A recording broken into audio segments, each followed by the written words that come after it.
दोस्तों आज की इस वीडियो का टॉपिक है कि हमारे एरोप्लेन में फ्रीक्वेंसी कितनी यूज होती है। इलेक्ट्रिकल जो फ्रीक्वेंसी होती है वो कितनी यूज होती है। एक बहुत ही बेसिक सा क्वेश्चन है। पूरी वीडियो के साथ बने रहिएगा तो इसमें मैं आपको कुछ टॉपिक्स क्लियर करा दूंगा कि आकाशीय बिजली का फ़र्क क्यों नहीं पड़ता है एरोप्लेन पर। जो हमारा एरोप्लेन होता है उसमें एसी सप्लाई का यूज होता है कि डीसी सप्लाई का यूज होता है, उसमें फ्रीक्वेंसी का कितना यूज होता है। तो आइए शुरू करते हैं इस वीडियो को।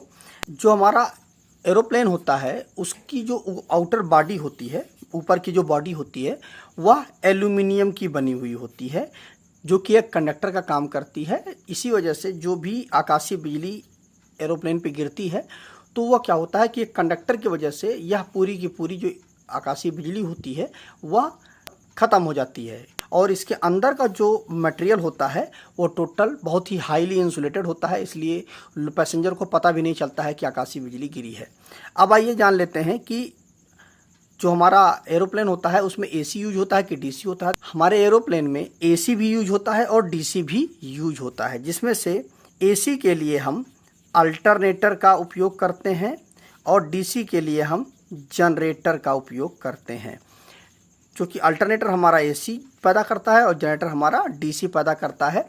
इसमें से हमारा जो जनरेटर होता है इससे जो डीसी पैदा होती है वह 26 से लेकर के 28 वोल्ट तक डीसी पैदा होती है और इसका उपयोग हम लाइटिंग के लिए करते हैं। जो हमारे एरोप्लेन में लाइटिंग का उपयोग होता है, लाइटें जलती हैं, वो सारे काम हमारे डीसी से होते हैं। और जो हमारा अल्टरनेटर होता है इससे जो एसी पैदा होता है वह 115 वोल्ट से लेकर के 120 वोल्ट जनरेट होता है और इस वोल्टेज को हम ट्रांसफार्मर के माध्यम से अपनी आवश्यकता के अनुसार अप और डाउन दोनों कर लेते हैं जैसी हमें ज़रूरत होती है। अब आइए जान लेते हैं कि फ्रीक्वेंसी कितनी यूज होती है। यह अक्सर आपके दिमाग में ज़रूर आता होगा या कोई आपसे पूछ भी ले तो यह आप बता सकें कि हमारा जो एरोप्लेन होता है उसमें जो फ्रीक्वेंसी यूज होती है वह 400 हर्ट्ज यूज होती है। अब यह 400 हर्ट्ज क्यों यूज होती है, इसका क्या कारण है, आइए उसको भी समझ लेते हैं। देखिए 400 हर्ट्ज फ्रीक्वेंसी जो हमारा जनरेट करता है वो हमारा अल्टरनेटर ही जनरेट करता है, इसी से यह फ्रीक्वेंसी जनरेट होती है। अब यह बात आती है कि यह 400, हमारे घरों में तो 50 हर्ट्ज की ही फ्रीक्वेंसी आती है जिससे हमारा काम चल जाता है, लेकिन 400 हर्ट्ज की फ्रीक्वेंसी जनरेट करने का क्या फ़ायदा है। तो इसके बहुत सारे फ़ायदे हैं, आइए उसको एक एक करके समझ लेते हैं। नंबर 1 उसमें फ़ायदा यह होता है कि जो हमारा ट्रांसफार्मर होता है उसकी साइज छोटी हो जाती है अगर हमारी फ्रीक्वेंसी ज़्यादा होती है, इसी वजह से ट्रांसफार्मर की जो साइज होती है वह कम होता है। नंबर दूसरा होता है कि फ्रीक्वेंसी अगर हमारी ज़्यादा होती है तो इससे मोटर का जो आरपीएम है वह बढ़ जाता है। कैसे बढ़ जाता है आइए उसको भी देख लेते हैं।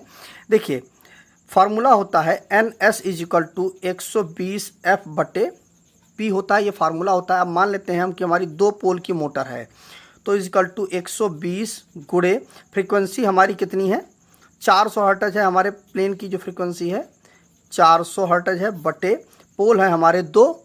ठीक, तो देखिए इन दोनों का गुणा जब करेंगे तो 12 चौक 48, 48 और 3 जीरो बढ़ जाएंगे, 1 2 3 जीरो, 2 का भाग दे देंगे तो सीधे